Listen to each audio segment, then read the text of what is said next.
Well, hello everybody. Hello. Welcome. Glad you are here. Welcome to another Wednesday night live stream with me, Dan, your friendly fishmonger from dansfish.com. Glad you could make it. We do this every Wednesday night at 7 p.m. Mountain Time. Take that, everyone on a coast. We're doing Mountain Time. California, New York, you hear that? I'm glad to be here. I've got a lot to tell you about today. In fact, I actually had to make notes just to keep it all straight. But yeah, I'm glad to be here. I've had a heck of a time since I last saw you, in a good way. And so here's the docket for today. I'm going to tell you about a couple things that I think are cool or exciting or interesting. And then after that, we'll open it up. We'll get to your questions and comments. If you want me to reply to your question or comment, just leave it below and type the @ symbol and start typing Dan's Fish. You'll see my name populate. You'll click it. That way it'll highlight for me and I can jump right to it. And we'll all get along famously. You won't have to see me do boring stuff like read through every bit of chat just to see a question or comment. So that's how we roll here.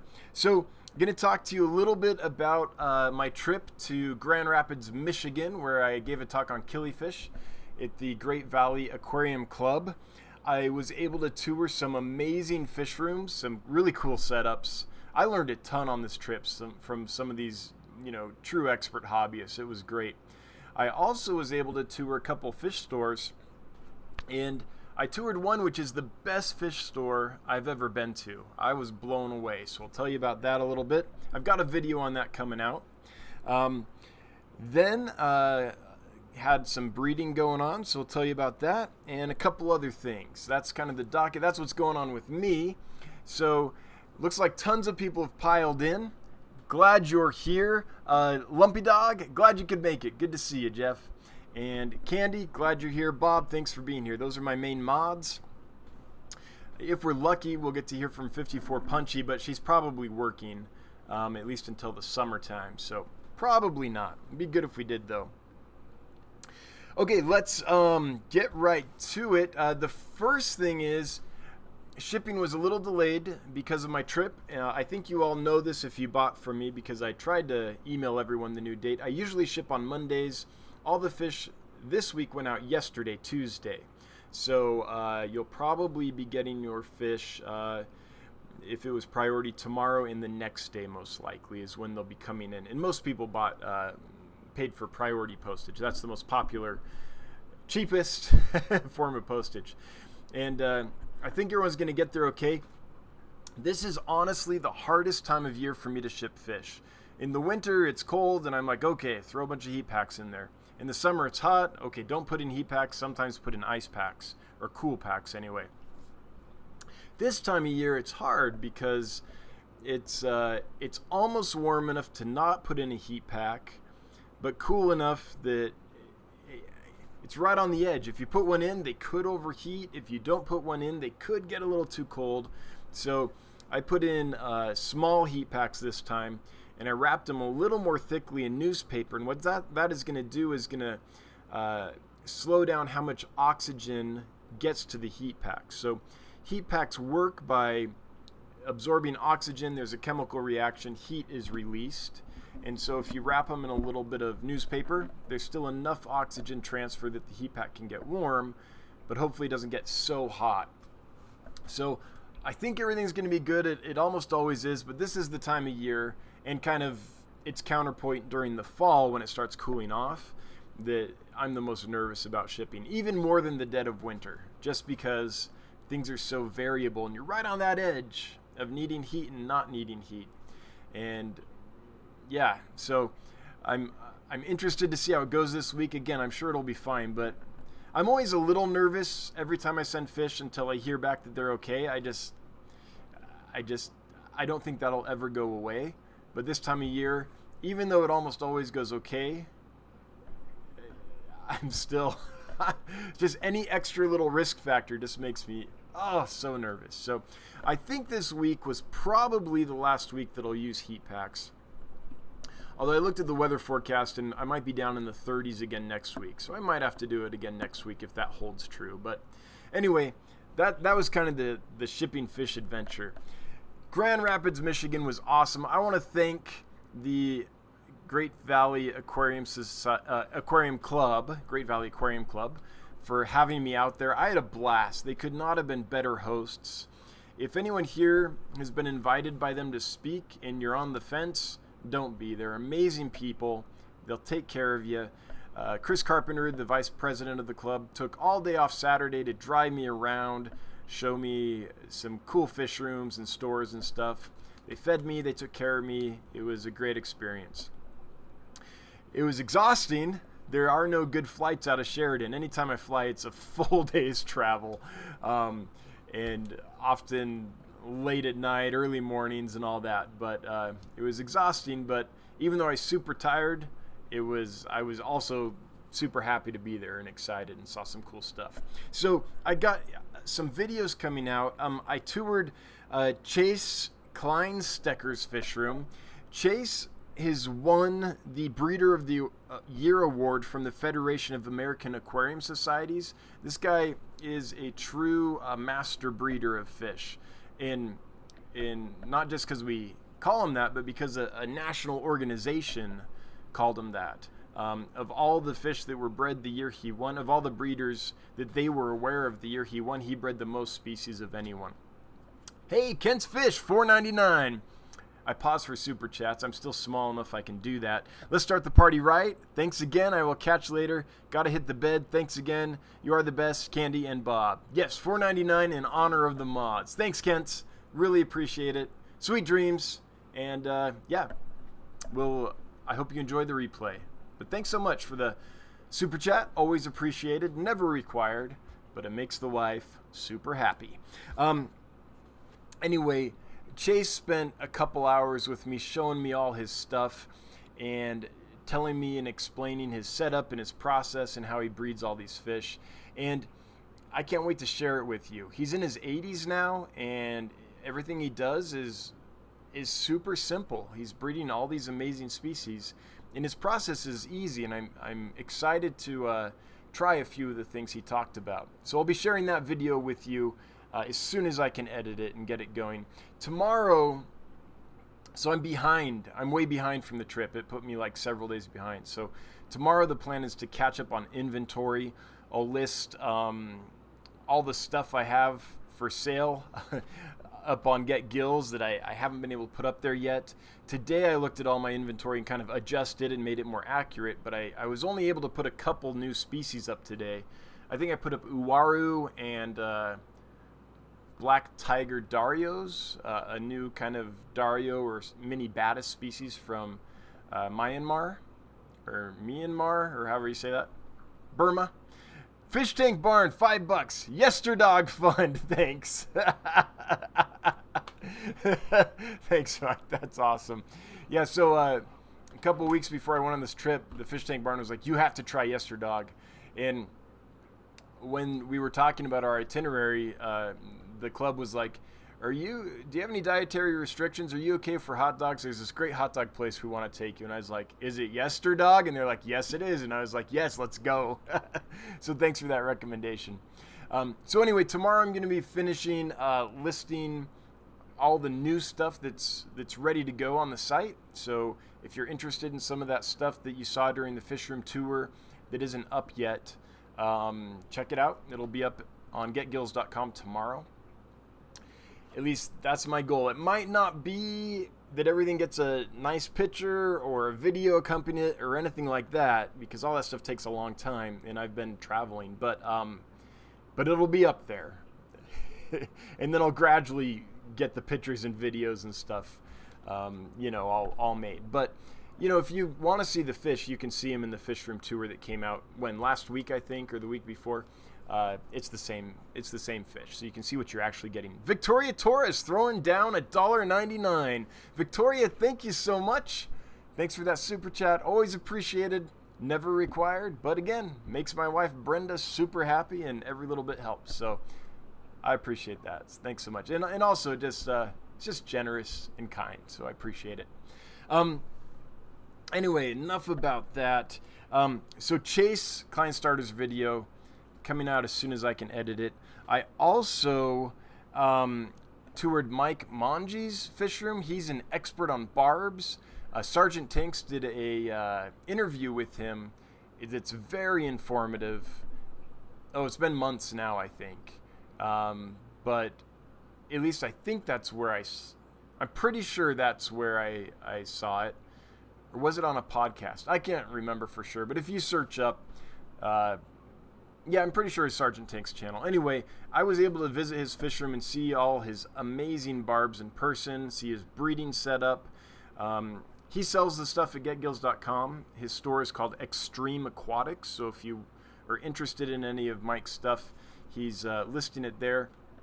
He's had a setback, a medical issue, so he isn't posting as much there as he was. For a while, he kind of took everything down, but for the last little while, he's been gradually building it back up and posting it back up. So rare barbs, cool stuff you aren't likely to find anywhere else. And I was able to see it, and it was amazing. I got a video of that coming out for you. Chris Carpenter has a bunch of, he's a shell dweller expert. He goes around to all the clubs and speaks about shell dwellers. And so I got to see his setup and all his different species of shell dwellers. And I learned a ton about shell dwellers from that guy. So there's a cool video of that coming out.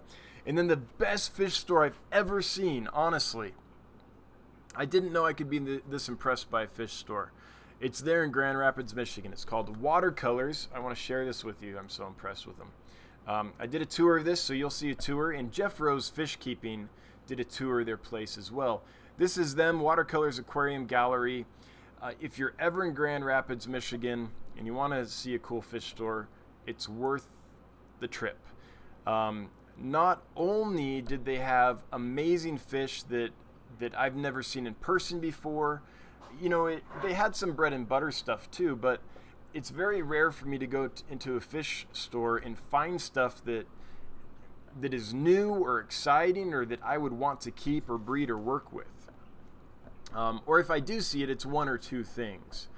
It was like almost everything they had was absolutely amazing.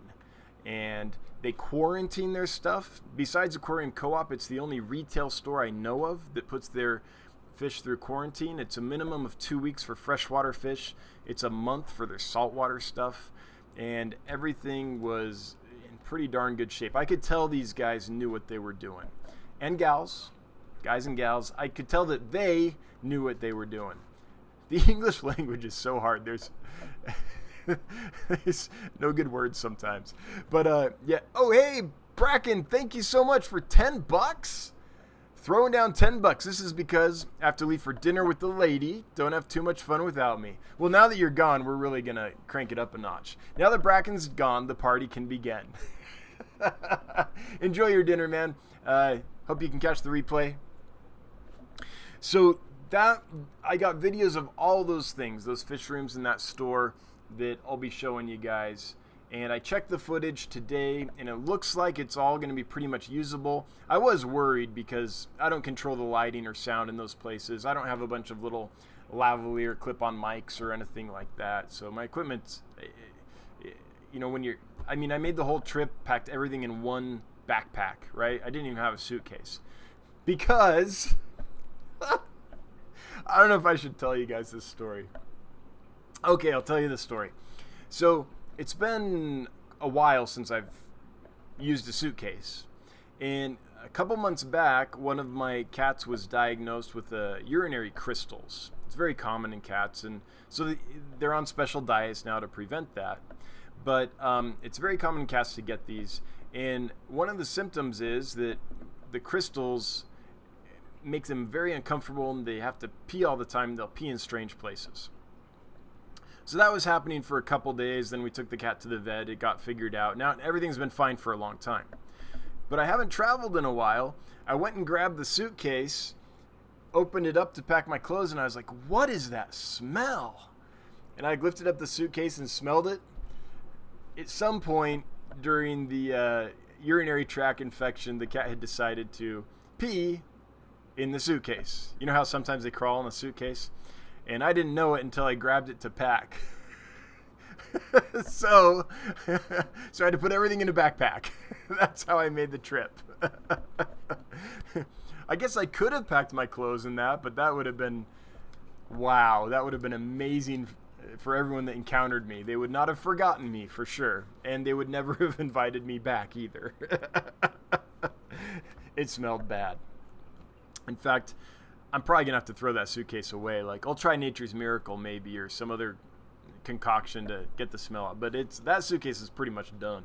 70 watching, not bad for this little channel. If you haven't done so, if you wouldn't mind liking, sharing, if you like this stuff, we're at 5,000 subscribers now, which is pretty exciting. Thanks to everyone who's subscribed. So if you haven't subbed yet and you like to, you're invited.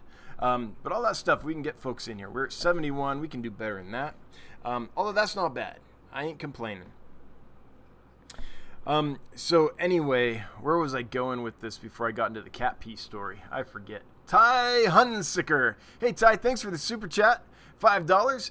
Dan Bob Candy, you are coming to the 54 Punchy Fish Fam KOA camping trip. Are you coming? I have to look more into that, Ty. I really want to. I think that would be amazing. Anytime I can hang out with 54 Punchy, I will. So yeah, I have to look into that more though. Check dates and details. But yeah, if I can. Are you going to be there, Ty? Greg Jones, towards a new suitcase. $5. Thanks, Greg. Trust me, I ain't using the old one. I appreciate that. Oh, so anyway, I packed really light. So I was worried about the footage because there's only so much equipment and clothes and stuff you can pack when you have just one backpack. But it all turned out good, so that'll all be released as we go forward here in the next few days. As I get the time. I'm playing catch up. Like, I got back Sunday, was super tired, forced myself to stay up a few hours till 8 o'clock and then went straight to bed. If I fell asleep before 8 p.m., I would get up at like 2 a.m. and that would be no good. And then Monday was prepping fish for packing all day long. Tuesday was packing and shipping fish all day long. And Pistol couldn't make it, the guy that I usually hire to help with packing because of the day change. So my wife stepped up. Thank you, Brenda, for helping me with that.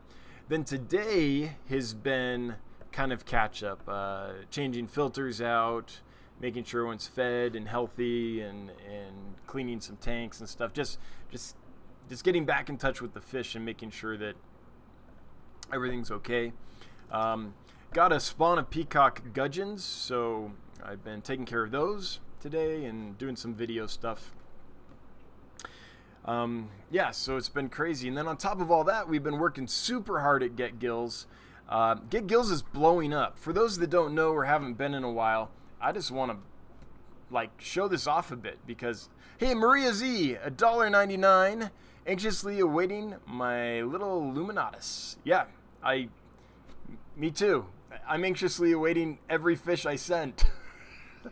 But they're beautiful. They've been rock solid. So I think that they're going to get there on time and do okay. And sorry they didn't make it today. People always ask, do you have overnight? And I always say, well, I have express shipping. Sometimes it's next day. Sometimes there's a delay. So sorry it's delayed, Maria, but hopefully it gets there real soon. But anyway, Get Gills has been absolutely blowing up. So there are so many more products listed now and so many more sales. These are the two that I was able to get on the site today, the Black Tiger Dario, which is amazing, and some Uwaru. In fact, these ones right here, these little guys. But there's been lots of new stores added and lots of products added lately. So I really like these t-shirts. I think these are kind of cool. There's men's and women's. This is Wikiva Aquatics. Wikiva? I'm not sure exactly how to say it, but I think those are some cool stuff.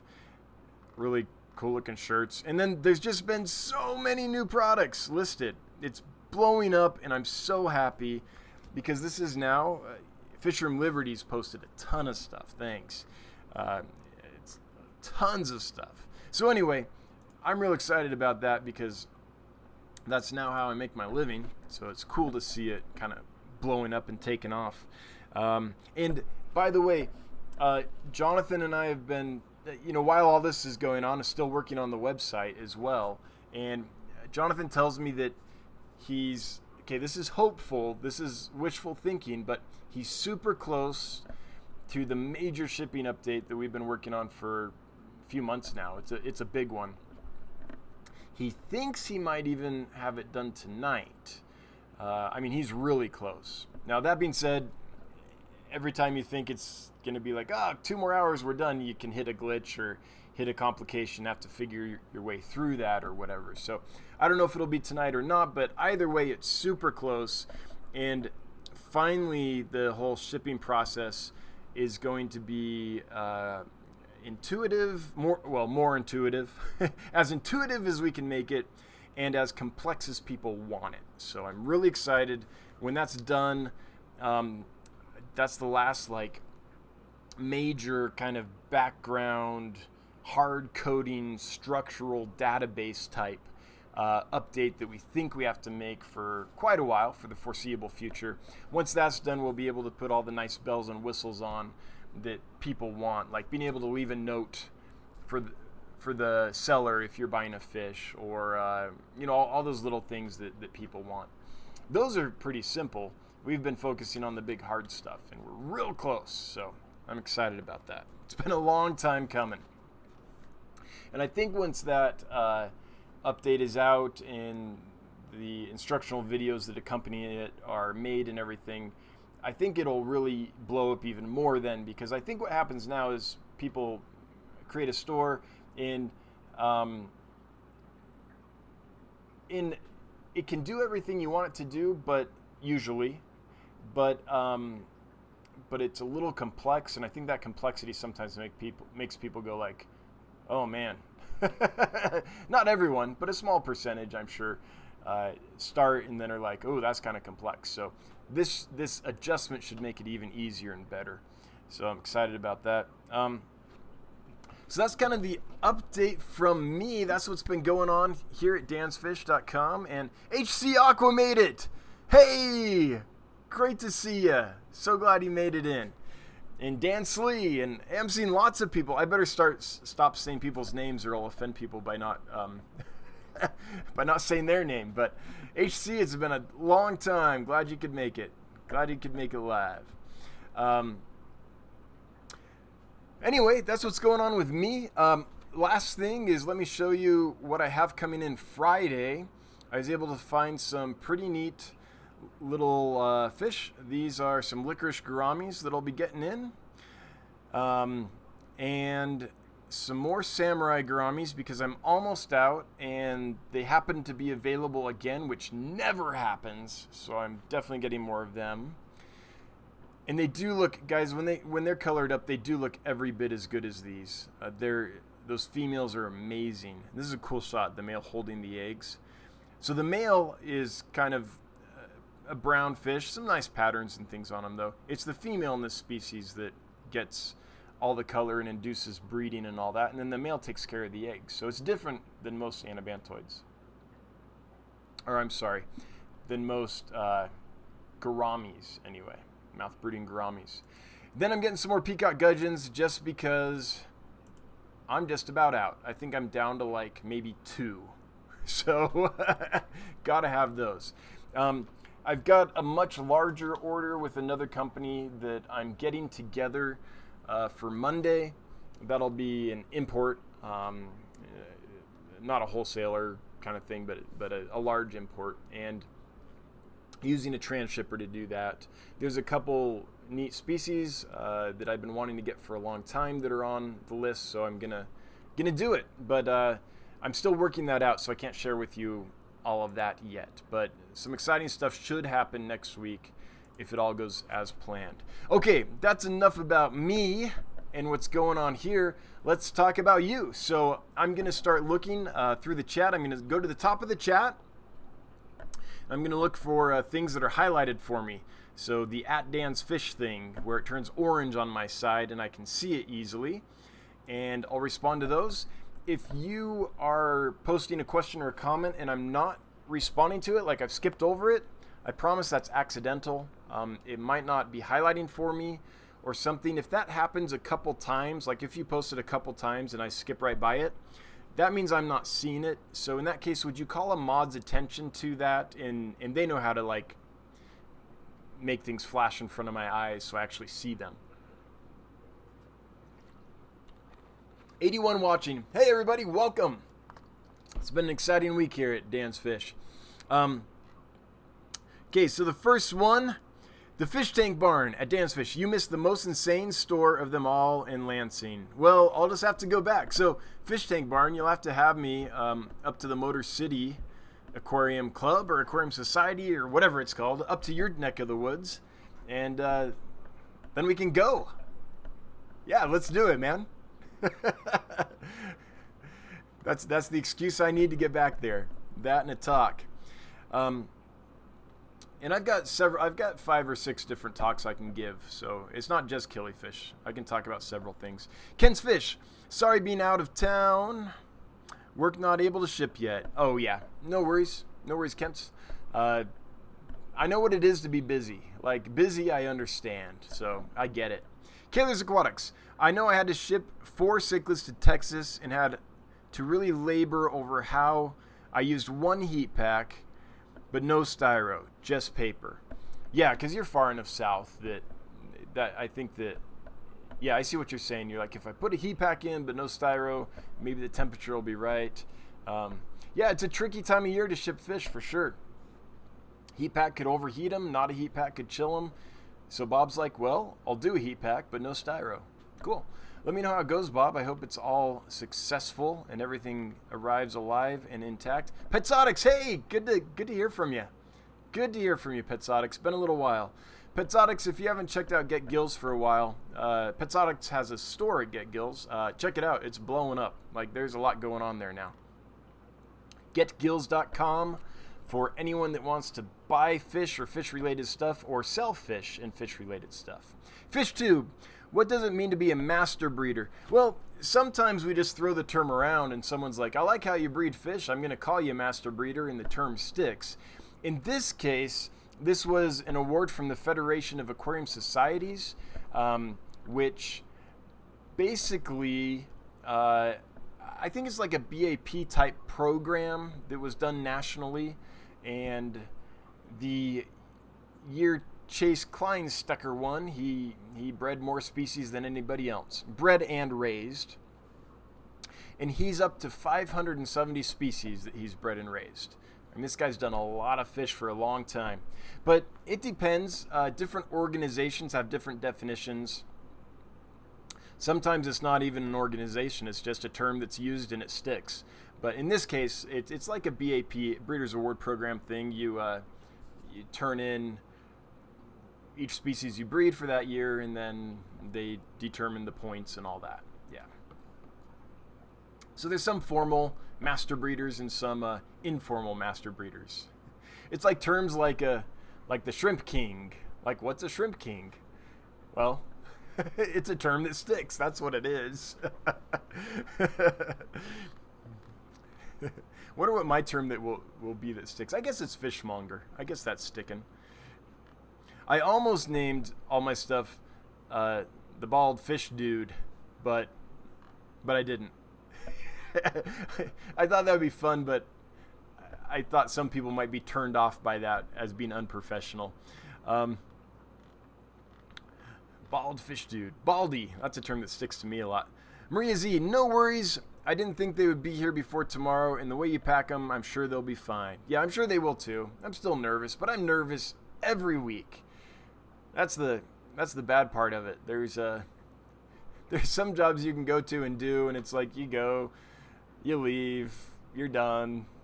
You know, you don't have to carry it with you. Packing and selling fish, not that way. Like I love what I do. Don't get me wrong. I'm not complaining, but until all those fish arrive, I'm going to be nervous. I just always am. All right. Reels Tanks. Real, great to hear from you. Glad you're here. I just don't know what to charge for shipping at Get Gills. I'm lost on it. So it depends, Real.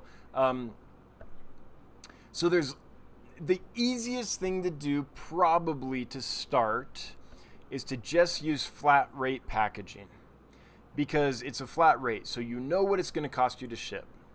So if it's going to cost $17 or $17.80 or $20, whatever it is, for a large flat rate box,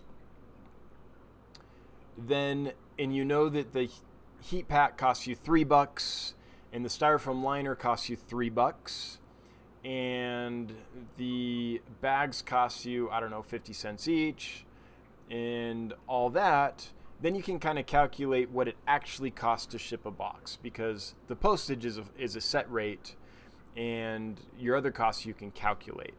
That might be the easiest way to start. And then once you've got a feel for that, then maybe you can start, if you want. There might not ever be a reason to add different shipping methods, but if you wanted, then maybe you can play with like a region A box or a 7x7x6 little square box, and things like that. But I think what I would do is use a flat rate box to begin with. Maybe just a medium. Maybe start with one kind of box. Maybe a medium flat rate box to start. Don't even do small, medium, large or anything. Just a medium. One size box costs what? I don't know.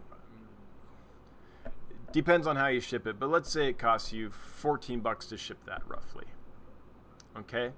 And then you know how much your heat packs are, and you know how much your styrofoam is, and that's how much you charge for shipping. I mean, some people calculate a little time into it and a little of the other stuff too, so that it's not a straight loss when they do it. But that's what I would do. Start with the flat rate box so you can actually calculate actual costs. You'll learn a little bit. You'll make a couple mistakes in costs and be like, oh, wait, I didn't calculate this bit or that bit or something. But after a few times, when it's flat rate, you'll know. You'll kind of have it figured out. And then if you want, you could branch into another type of box or another type of shipping. And this is a great time to do it because it's warm enough that priority's very reliable. In fact, for some reason, often my priority boxes are arriving as quickly as my express boxes right now. I don't know why. I don't control the post office. And I almost always send the express boxes in earlier in the day, so that they hit the first pickup cycle of the day to try to make sure they get there on time and stuff. But yeah, anyway, that's how I would start. Hopefully that makes sense. If you need like one-on-one attention with that, anyone that's on Get Gills and is trying to figure out how to ship fish or needs help creating a store at Get Gills or creating their shipping groups or any of that, I'm available one-on-one. Dan@dansfish.com or Dan@getgills.com. I'm happy to help. The more successful you are on Get Gills, the more successful my partner and I are in our businesses. So I'll do lots to help someone get started on Get Gills. So if you need more help than that, email me. I'll help you out. Let's see here. Next one, Hydro Guy Aquatics. Great name, like it. I got my first batch of fry for my Santa Maria anglers. Awesome. That is amazing. I'm excited to see them grow and build my colony. Thanks again for them. You are welcome. So glad you got them and that they bred for you. That's great. And I can't wait to see like what those babies are like. I mean, they're probably going to be great little Santa Marias. That's the goal. But I'm always nervous when I sell a pricey fish because people, when you're buying a line of endlers that isn't cheap, and they're $85 if you get them from me, $105 if you get them other places. This is an expensive endler. I'm always nervous when people pay that kind of money. I know they're doing it because they want to get offspring that are true. They want that to breed true, and they should. They're breeding true for me. But 95% true is there's still that little slight possibility that maybe the female they got was one of those tiny percent that won't breed true. So let me know, Hydro Guy, or anyone else that's got Santa Marias from me. I'm sure they'll be fine, but if the lottery was stacked against you and you got like the couple percentage point female that isn't quite true, let me know and I'll take care of you. But I'm glad you got babies, and I'm sure they'll be fine. It's just like shipping. I'm just nervous till it all works out. It's like a long-term thing, right, when you sell an expensive Endler strain. Janice Lundberg, hello. Glad you're back. I'm glad I made it back, too. Made it back. Did 3 days of work in 2 to get all the fish up and shipped and out this week. And now today I'm like finally feeling like I'm a little back to normal. I think tomorrow I'll be fully recovered. The trip kicked my butt. Just no sleep. Like the last good sleep I had was Wednesday night of last week. And then I didn't get another good sleep until like Sunday night. It was rough. Skipper's Aquariums. Sorry, bud. It's been a while. Yeah, but you're back now. I have been real busy. It is that time of year. Yard work and the wife's to-do list. The honey-do list. Yes, I know it well. Honey do this. Honey do that. And I'm happy to do it, though, because she helps me out a lot. But I hear you, Skippers. Glad you could make it this time. And no worries. That's what replays are for. Drinking's hard. Apparently, I can't drink without spilling all over myself. Mob Guppy, 82 watching and only 39 likes. Let's step up, people. Hey, thanks, Mob Guppy. Appreciate you looking out for me like that. That's awesome. But yeah, the more people we get in here, the more fun we have, and the more we can, geek out, I guess. All right, just saw one. Here it is. Dave. Hey, Dave. Good to hear from you. Dave Jenkins. I was feeding my Aphiosemen caliurum live Daphne and was surprised to see 2 1-inch fry along with the pair. Thanks for finding and selling this cool killie. Awesome! You can now say you've bred killifish. That's great.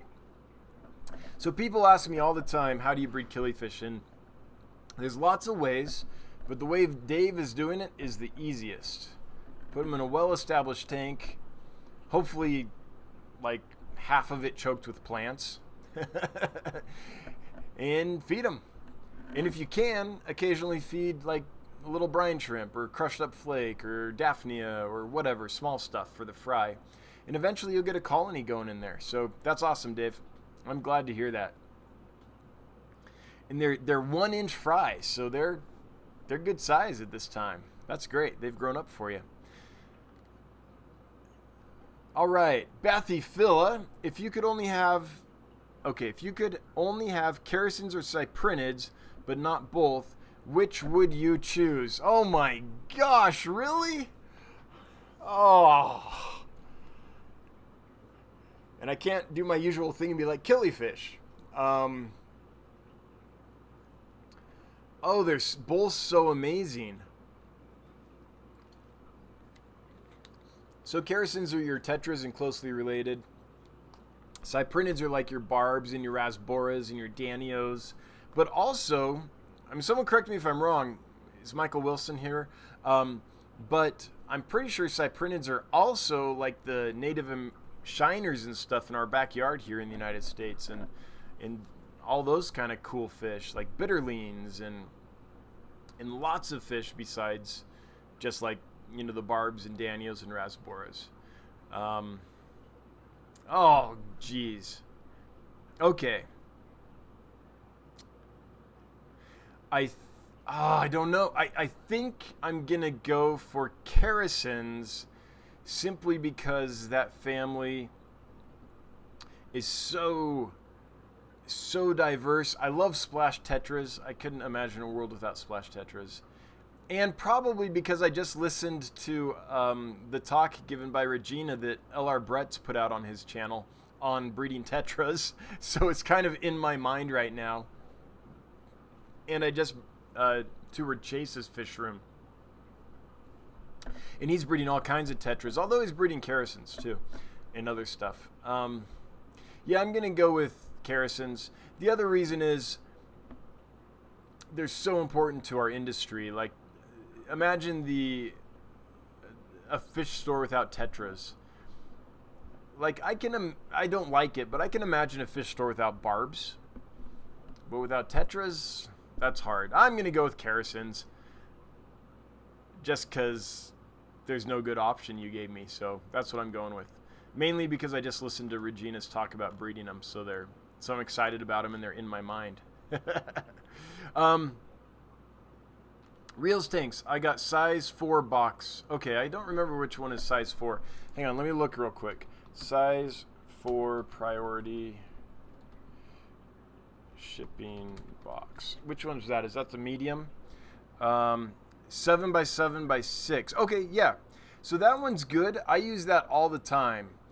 That's one of my favorite size boxes because I can fit like 3 pairs of fish in it, or 6 fish in it if they're small. I can fit 3 angelfish in it, or like 6 guppies. The issue, Reel, is since it's not a flat rate, you'll probably have to do a little playing around to figure out exactly how much it costs you to ship them in your area to wherever you're shipping. After a while, you'll figure out that if you charge, for me, I charge $15 to ship that size box. And sometimes it costs a little less, sometimes it costs a little more, but it averages out at about $15 if I send that priority. So I'd say maybe start at 15 and see if you need to adjust it from there. Yeah, I mean, that's what works for me.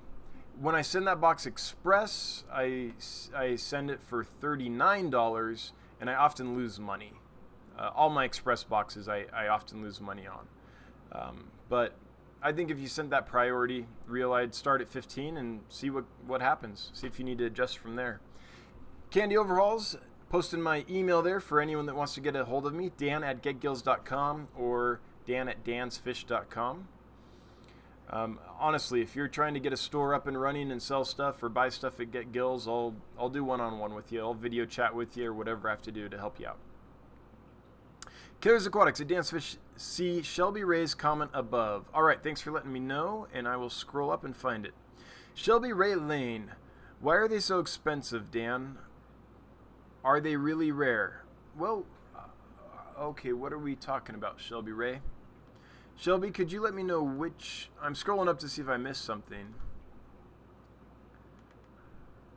Oh, are you talking about the Endlers? Okay, I'm going to assume, Shelby Ray, that you're talking about the Endlers. And if I'm wrong, post below and I'll answer the question for whichever fish you're actually asking about. But yeah, I think you're asking about the Endlers. So I don't know exactly why that particular strain is so expensive. All I know is that when I got my strain, they cost a lot.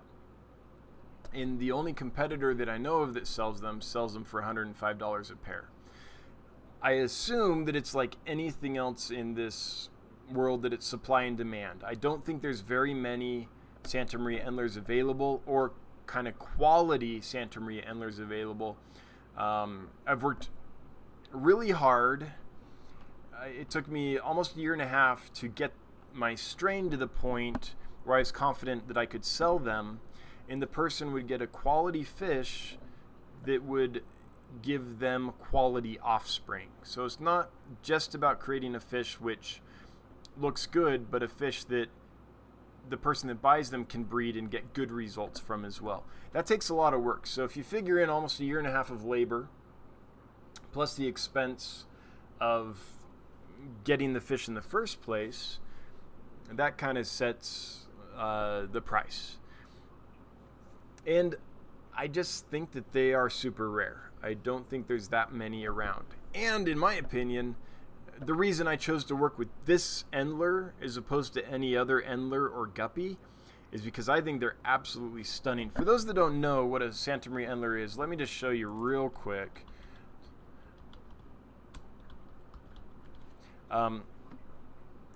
They are absolutely stunning. That black back with that bright orange underside. And you'll often see them like this, which is fine on the caudal fin. What I'm breeding towards, though, is something more like this, where the orange extends all the way. So I've worked really hard to establish that, something like this. See how the orange extends? And we're not 100% there yet, but it's in the genes. It's in them. And all the breeders I hold back have that attribute. So that's what we're working towards. Really gorgeous fish. So anyway, hopefully that answered your question, Shelby Ray Lane, and hopefully I talked about the fish you were asking about. I think I did. Small Fry Aquatics. Breeding true is always touch and go. My longfin plecos typically throw 75-25 longfin to shortfin. Just part of the game. Yeah, I mean, it's always a bell curve, right? It's always a ratio. It's just you want the ratio to be really high. So then it's easy for the person to select good stock and keep the strain going. And the strain doesn't degrade as quickly or as easily. Yeah. You know, if the breeder like gets busy and can't cull for a couple months or something, then they still have a shot at having good stock. All right, Blackwater. Has any of your wholesale Microtenopoma and Sorgii? So I did see that fish on the lists recently, and I didn't get it because the price was so high. I did not think I could mark them up and in good conscience ask my customers to buy them at the price I would have to sell them for, considering how expensive they were wholesale. So yeah, they were available a few weeks ago, like 3 weeks ago. And I was tempted because I like that fish a lot, but it was too expensive. I couldn't justify it. And I don't remember exactly what the price was. And I remember going back and forth in my mind about it. But ultimately, if I was a customer and I would be like, I wouldn't pay that for that fish, then I'm probably not going to buy it. And that's the price point it was at. Even though I like that fish a ton, it would be so expensive that it would be unlikely that I would be willing to pay for it if I was the retail customer. So that's why I passed on it. I don't see them very often at all. They're a hard one to find, and so yeah, I was super tempted because of that, but I just couldn't. Again, if I'm not willing to pay for it, I don't think others will either, because I'll pay good money for fish. Skipper's Aquariums. I'm having a hard time finding guppy grass. Oh, really? Man. Well, real quick, as an exercise, let's see if there's any here. I don't know if there is. Guppy grass. Let's try grass. Let's see. Here it is right here. So there's a couple sellers that have it available here at Get Gills. Looks like you can get it from Botanical Aquatics for $5.95 or from Stillwater Aquatics for $5. And you'd have to dig in and kind of look at shipping and stuff. But yeah, it's available at getgills.com if you need some. All right. Dave Jenkins, what happened to the angelfish eggs behind you? Oh, they got eaten. The day after the live stream, I came in and they were gone. So I don't know if it was that pair's first time breeding. So I wasn't really surprised. Often it takes angelfish several times before they learn to raise the babies, and then a few more times before they learn to raise the eggs to hatching, and then a few more times before they learn to raise the babies once they've hatched. So, or it could have been like, you know, the fish maybe at night the catfish got them or something like that. I'm not sure, but I wasn't surprised because of where they chose to spawn. But yeah, they got eaten. They made some fish fat and happy. Michael Wilson, shiners, chubs, and carps are all cyprinids. Okay, cool. So I was right about that. Hey, I was right about something. There's areas I just don't know all that much about. Thanks, Michael Wilson, for clarifying. Cheshire Cat, my platyfry are driving me crazy. Food too big, they can't eat it. I crush it too small, they ignore it. They're picky and think they have big mouths when they don't. That's funny. I've never had trouble with platyfry. Like, if it's too big, they'll tear it apart. But yeah, you got picky little babies, huh? One thing I learned works really well with live bears is, in addition to those things that like crushed up flake and pellets and stuff, is Repashy. They love it. You can get them good vegetable matter in the Repashy and keep food in front of them pretty much all day long, and they'll grow fat and happy and quickly that way. Michael Wilson found a dealer online who has been selling swordtail characins. Oh, no longer available, but someone must be wholesaling them. Yeah, I think at one time they were available at the Cichlid Exchange, which is the wholesale arm of the wet spot tropical fish. Yeah, but not available now. Shoot. Well, I've got my eye on them now. I also, again, in Regina's talk that LR Bretz has on his channel, if you're interested in tetras, she has a great talk on breeding and raising tetras that LRB has. She talked about them as well and got me even more excited about them. So I'm looking. Dan Slater, I have this happen a lot. Go to Slippery Fish Aquatics, order 8 multifasciatus, shipping is $160. Yeah, so there's an error when they set up the shipping then. What happened is they made it so that this is part of why Jonathan is working so hard to make the shipping more intuitive. What that means is that Slippery Fish Aquatics did not go, when they built their inventory, they did not set their box capacity. So at Get Gills, when you, here, let me show you real quick. So Slippery Fish, if you're watching, this is how you fix that. Here. So I'm going to go to my store, my products, and let's go to these guys. If this right here is blank, then that tells the system that only one fish can fit in each box. And then if someone buys 8 multifasciatus, for example, they're paying shipping on 8 boxes instead of 1 box. So what you do here is you put in, okay, in a USPS Priority Express small box, I can fit 6 of these Black Tiger Darios. In a medium box, I can fit 12, whether it's express or priority. And in a large box, I can fit 20. So because I put that in there, if you come and order 12 Black Tiger Dario from me, then you only pay shipping once. So shipping's going to be $20. So to fix that, Slippery Fish Aquatics, if you would go to your multifasciatus and add how many you can fit in each type of box you sell, then that'll make it so that when Dan Slater or someone else goes there, they don't get this strange shipping bill. The other thing that can make that happen is if you click here, that can make that happen. That'll make it so that if someone buys that fish and another kind of fish and all that, it separates the shipping out because you've said this species has to ship by itself. So if this is clicked, that can create issues. Some people click that not realizing that it'll override all these other things. And if these aren't filled out, that can create those issues. So that's the way to fix that. For anyone that's on Get Gills and having trouble getting the right shipping, just put in how many fish. I don't know what kind of boxes you have that you want to ship with, but whatever it is, put in your quantities and it will make it so your customer doesn't have to pay shipping so much that they just move on and don't buy from you. So if you ever get an email from a customer saying like, what's with this wacky shipping, that's how you fix it. Or if you need more help, contact me. I'm happy to help folks get that all figured out. But it's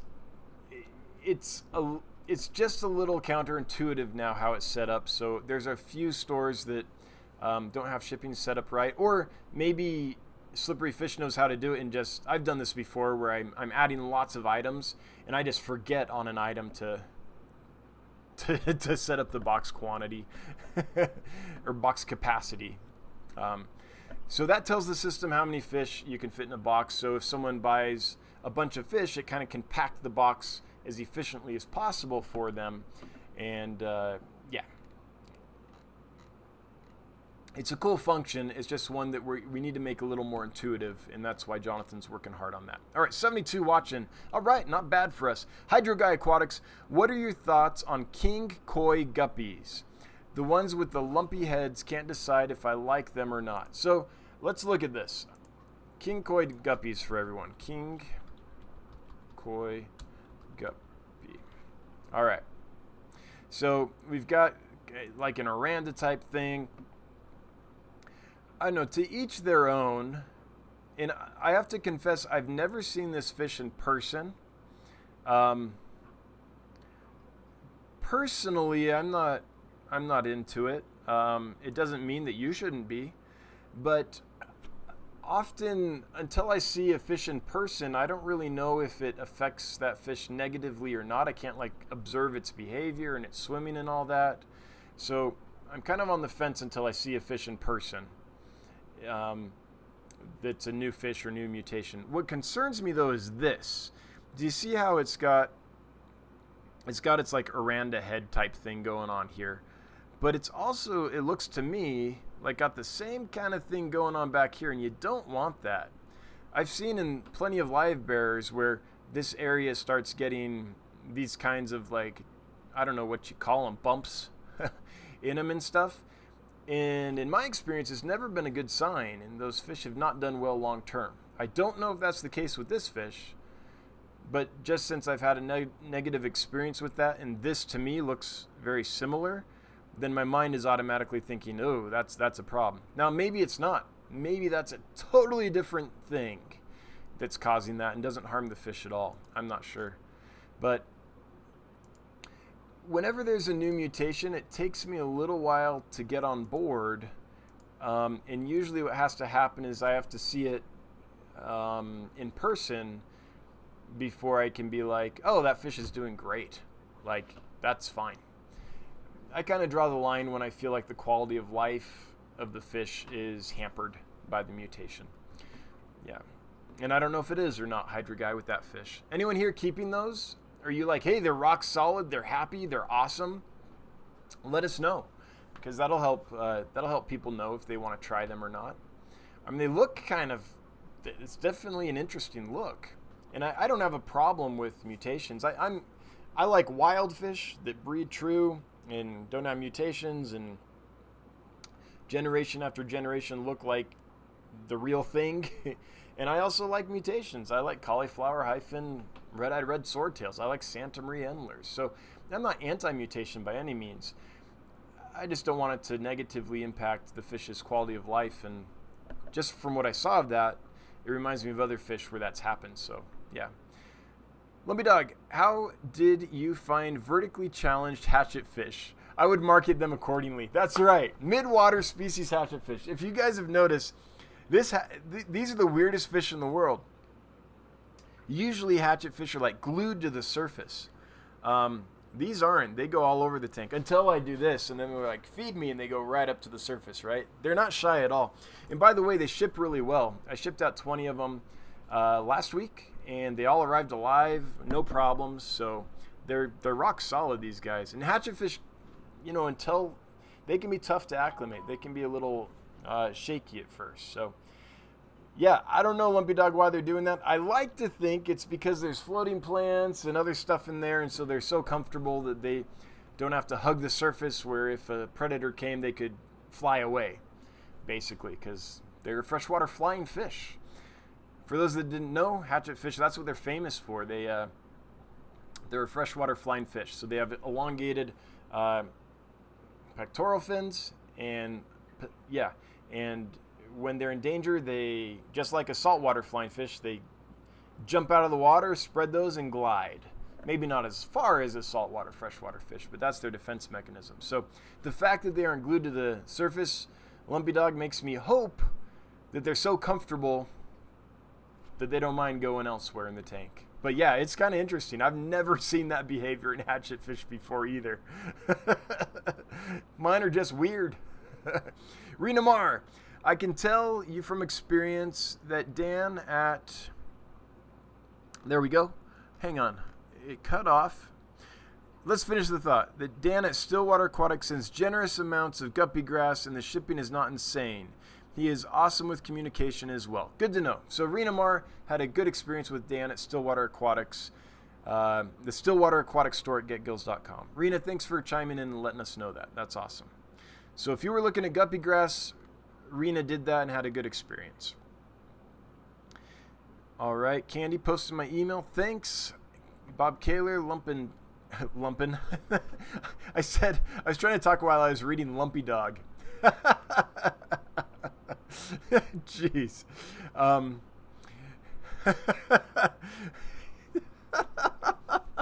Sometimes my mind and my tongue just don't sync. Kayla's Aquatics, thanks for linking the t-shirt. Dave Jenkins, Regina is giving that Tetra Talk this Sunday in Cincinnati's club meeting. I'm going.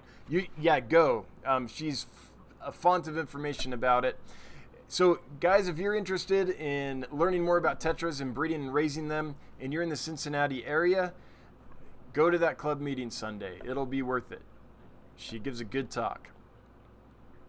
And you know, in person, it's awesome because then you can ask any of the questions that you need clarification on if you've been struggling with the species or whatever. Michael Wilson, the Aranda-looking king guppies are homozygous. Heterozygous just have red head with no bumps. Okay. Well, I like the color scheme on them. They're like, they really are like a koi with that bright red contrasted with that white. I mean, the color scheme is beautiful. Cheshire Cat. The adult platies do the same thing. If the food is too big, they'll chew it, spit it out, chew, spit out, and then move to easier food. But they don't always like the smaller pieces either. Man, you've got some dainty little it's like that Fancy Feast cat food with that super pretentious commercial showing the most spoiled cat in the world, where they like put the cat in like the caviar container and chink the wine glass, and this pure white, like, I don't know which breed it is, but comes over and like delicately eats the food. You've got like the classy platy, like that cat. The high class platy. Let them eat cake. Well, Kayla's Aquatics, thanks for the super chat. $20. Weird hatchet fish. $20. Thanks, man. And they are strange. Bob, thanks for the super chat. I appreciate it, and so does Brenda. Bob, one day I hope to meet you in person. Hopefully we can, I don't know, I can get to a club where you're at, or we can, I don't know when or how, but I'd love to meet you in person, man. Same with Lumpy Dog. I've met Candy. Candy's close enough, and 54 Punchy is close enough that I have no doubt I'll be hanging out with her at some point in the near future. But yeah, thanks, Bob. I appreciate it. All right, it's 8:04. We've reached the bottom of the chat. I'm not a guy that likes to make a chat go, a live stream go longer than it just naturally wants to go. And one of the indications that we've kind of got to the point where the chat is finishing up is when we reach the bottom of the discussion. So if you have a question or comment you want me to get to, leave it kind of now, and I'll get to it, because we're going to start pretty soon here. We'll start packing it up and closing it out for the night. Just because there's nothing more painful than watching a live stream slowly die and try to drag its life out. There's no time limit here. If we go half an hour, good. We've gone an hour and 5 minutes, good. If we go an hour and 45, good. Like, we'll let the live stream itself kind of decide. But all right, Tech Turtle attention. Okay, I think Tech Turtle's trying to. Okay, my full attention is now on chat, Dan. Oh, okay, gotcha. Cheshire Cat. Yes, high-class platy that will eat their own poop.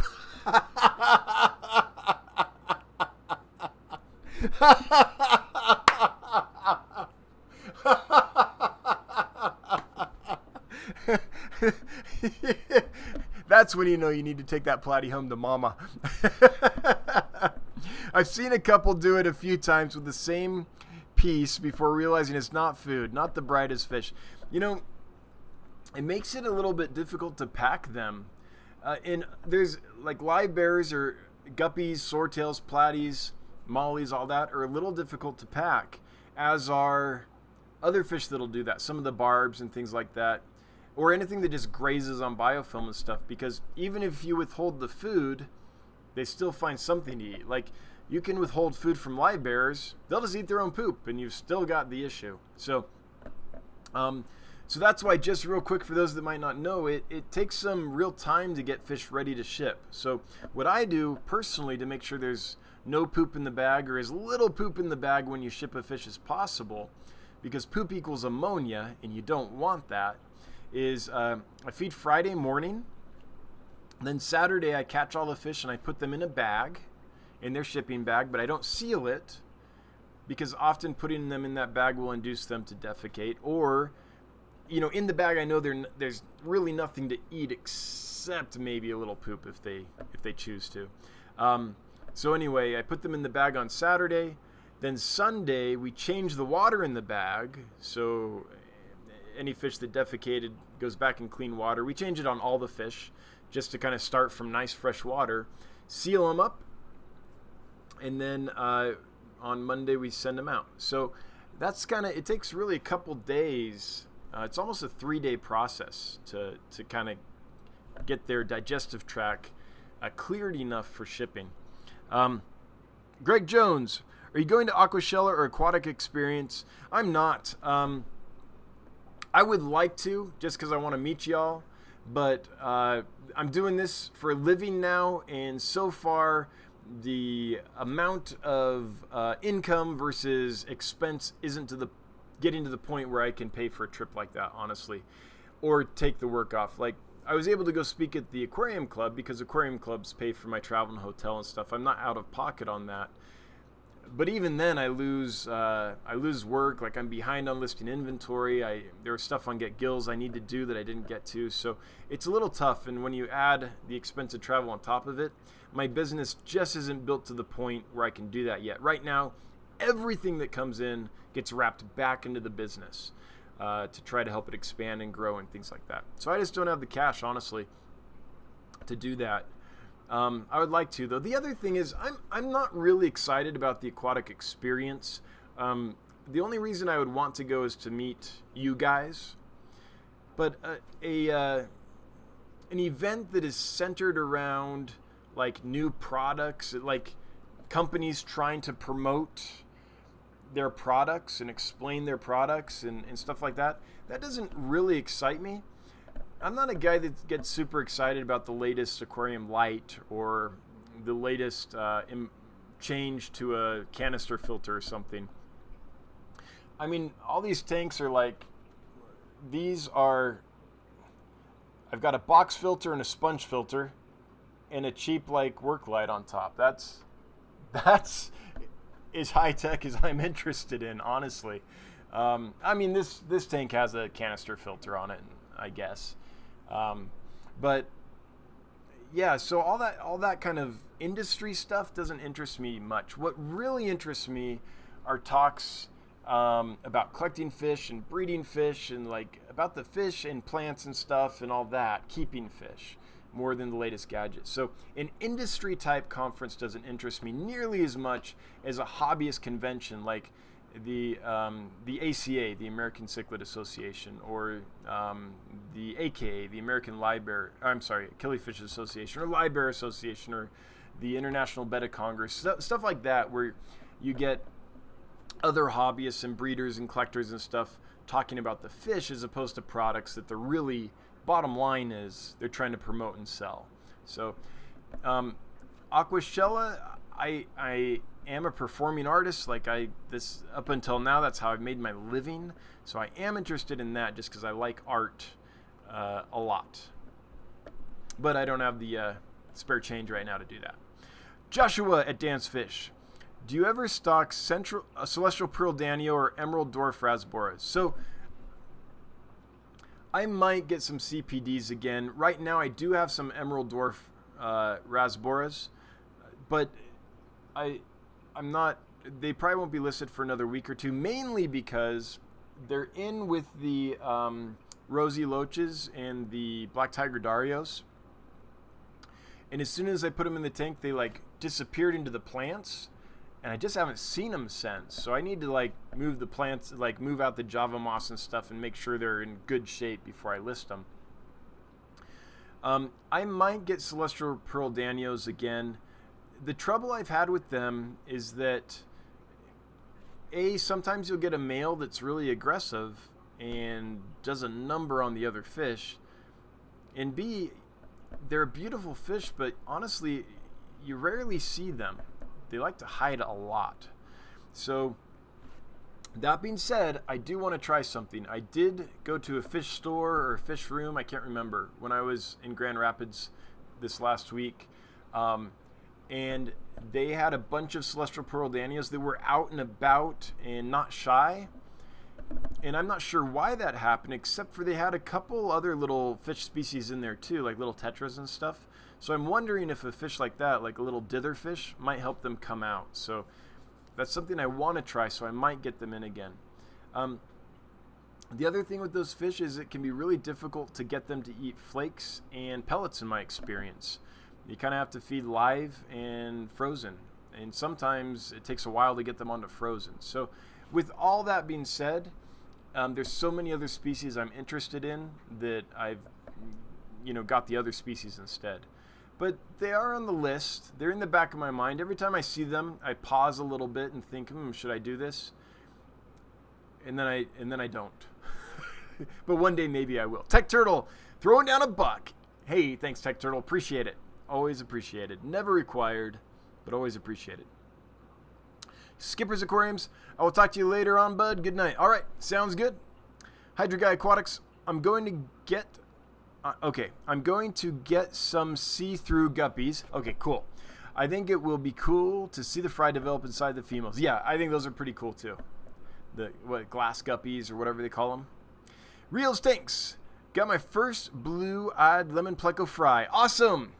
First rainbow cichlid fry. Awesome. First neon blue acars this week. All right, look at that. 3 new species on the list. Good for you, Real. That's amazing. That's a good week. That's awesome. Kids Aquatics, those rainbows are my grand fry. Oh yeah, that's right. So you got rainbow cichlids from Bob, and then you bred them. So Bob is a granddaddy, a grand fishy daddy, I guess. However that works. Tech Turtle, $2 more. Wow. If we stay longer, will the next one be 3 and then the next one 4? And then, no, I'm joking. Thanks, Tech Turtle. Really appreciate it. All right, everybody. Thanks for being here. We've reached the bottom of the chat, thrown down a few more questions and comments, and reached it again. So I'm going to call this good and done. I want to take a moment to thank my amazing moderators. Thank you, thank you, thank you. Kaylor's Aquatics, Lumpy Dog, and Candy Overholes for being here. Appreciate it. And wherever you are, 54 Punchy, I know you can't be here, but we appreciate you too. Everyone that threw down a super chat, awesome, thanks. It helps a ton. We're still a small business. We're still a startup, both Dan's Fish and GetGills.com. So when you're at that stage of business, every little bit helps because you're throwing it all back in and trying to grow stuff as much as you can. In fact, I've got a contractor coming tomorrow to look at the possibility of kind of an estimate on what it'll cost to expand building-wise. But so it's all appreciated. And then everyone else who kind of answered questions and gave information that was asked in the chat, appreciate your help. All you lurkers, I feel you. If you like this stuff and you haven't subscribed and you want to, I would invite you to. Anyone that wants to hit notification bells or hit likes or shares or any of that schmazz, it's always appreciated. I hope to have a video out tomorrow of one of the fish room tours I did and have some other cool stuff coming in. If not tomorrow, real soon. I'm working on it as quick as I can. Anyway, thanks again. Hope you all have a wonderful evening. Until next Wednesday at 7 p.m. Mountain Time, have a good one. Bye-bye.